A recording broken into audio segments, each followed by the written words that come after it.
Baik teman-teman, ini sekarang kita berada ini di lokasi pembibitan milik kawan ini, dan di video kali ini ada hal yang perlu kami sampaikan ini. Mudah-mudahan ini bisa menjadi cambuk untuk kita, bisa menjadi pelajaran untuk kita, terutama bagi teman-teman yang dalam proses pembibitan kelapa sawit. Ada sesuatu hal yang menurut kita itu bagus, tapi sebenarnya itu bisa menimbulkan efek fatal untuk bibit kelapa sawit kita. Oke, sebelumnya assalamualaikum warahmatullahi wabarakatuh. Salam tandan berduri, salam printer semua kepada seluruh petani sawit Indonesia. Semoga kita selalu diberikan kesehatan, juga mudah-mudahan diberikan rezeki berupa kelapa sawit yang berbuah melimpah. Amin. Oke, bagi teman-teman yang baru bergabung atau baru melihat channel kami ini, silahkan dibantu subscribe dulu. Kalau sudah kawan-kawan, terima kasih. Mungkin di saat ini yang menonton video ini ada dalam proses pembibitan kelapa sawit. Ada hal yang penting saya harus sampaikan di sini supaya nanti kita tidak mengalami hal ini, dan ini mungkin bisa menjadi pelajaran yang berharga untuk kita sebagai petani, khususnya untuk yang lagi dalam proses penyemaian bibit sawit. Jadi teman-teman, kita lihat ini bibitnya. Jadi kita lihat ini sepertinya banyak sekali yang hitam-hitam daunnya. Ini bukan karena kena penyakit teman-teman ini. Kena apa dia ini? Karena kena ini. Kemarin beliau ini sepertinya melakukan proses pembersihan lahan ini dan menggunakan racun rumput. Nah, ini yang membahayakan niat kita yang kita anggap itu baik, kita anggap itu membersihkan, tapi awas, di dekatnya sini ada tanaman kita, ada bibit kita, dan bibit ini adalah bibit sawit yang tentunya untuk usia-usia segini ini adalah masa-masa yang rawan. Artinya walaupun kita kayak gini teman-teman ini. Nah, ini kan baru disemprot beberapa waktu yang lalu. Nah, ini sepertinya beliau ini tidak terlalu hati-hati dalam melakukan penyemprotan, jadi hawa racun itu ke sini dia. Nah, ini kita lihat teman-teman, ini banyak sekali yang kena ini, dan tentunya teman-teman ini membutuhkan waktu lagi untuk menjadi normal kembali. Tentu akan mengalami fase stressing lagi, dan tentunya kalau mengalami fase stres artinya pertumbuhan bibit itu akan semakin lambat teman-teman. Nah, ini yang harus kita ketahui. Nah, ini contohnya. Nah, beliau ini sepertinya melakukan proses pembersihan tapi menggunakan teknik racun atau teknik kimia, dan sepertinya pas melakukan penyemprotan itu sepertinya ada angin teman-teman ini.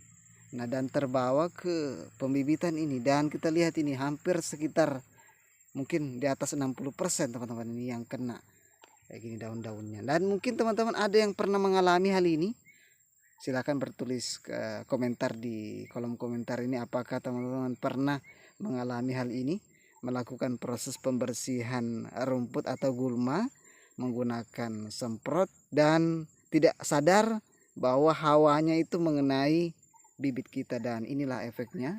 Dan kita lihat ini banyak sekali daun-daun yang gosong, dan ini bersyukur teman-teman ini tidak mati nih. Dan tentunya kalau sudah begini kondisinya tentu membutuhkan waktu masa pemulihan. Artinya ini masih dalam proses stressing ini. Nah, ini kita lihat teman-teman ini. Hampir, nah ini kita lihat ini memang di dekat-dekat sini, yang di bagian-bagian tepi-tepinya ini yang parah, karena ya pasti di sini menyemprot, ya pasti yang kena-kena yang pasti yang pertama yang di tepi-tepinya dulu.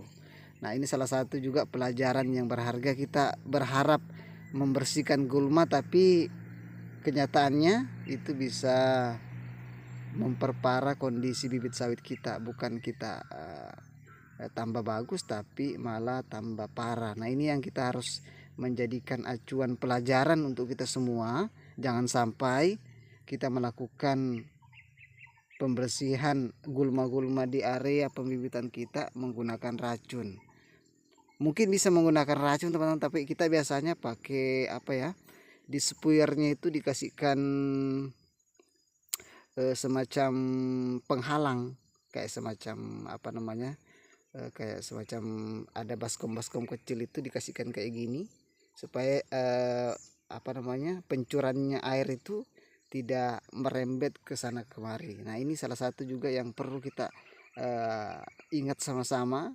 Memang niat kita untuk membersihkan gulma itu baik, tapi hati-hati untuk racun rumput itu biasanya, apalagi kalau angin lagi kencang, bisa-bisa akan terbawa oleh angin, hawa-hawa racun bisa-bisa akan mengenai bibit kelapa sawit kita. Ini bisa menjadi pelajaran berharga untuk kita.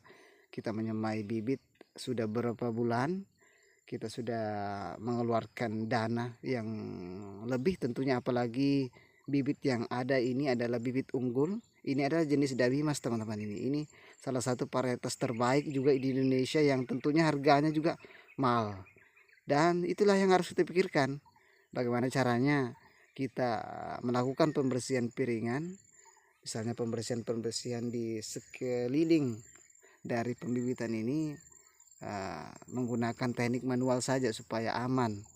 Kalau kecil begini, kalau sedikit begini, ya insya Allah masih bisa lah kita pakai manual.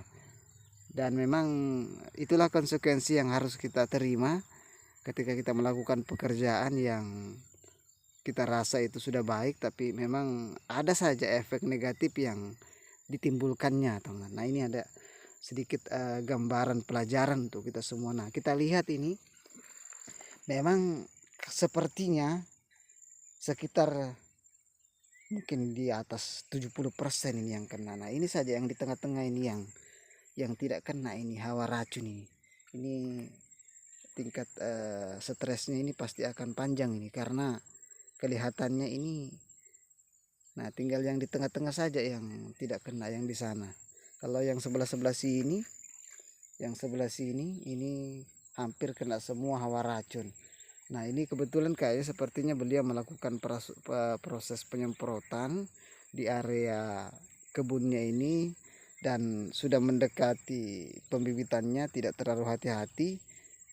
Jadi beginilah kondisinya. Ini mungkin bisa menjadi pelajaran untuk kita. Jangan sampai kita melakukan proses penyemprotan, apalagi kalau kita tidak menggunakan spuyer itu yang menghalangi hawa-hawa racun yang bisa menyebabkan kenanya bibit kita ini. Mungkin yang menonton video ini ada yang pernah mengalami hal ini. Silakan berkomentar di kolom komentar bagaimana pengalaman teman-teman terhadap pembasmian gulma yang tidak sadar kita ternyata mengenai bibit kelapa sawit kita. Mudah-mudahan ini bisa menjadi pelajaran untuk kita sama-sama.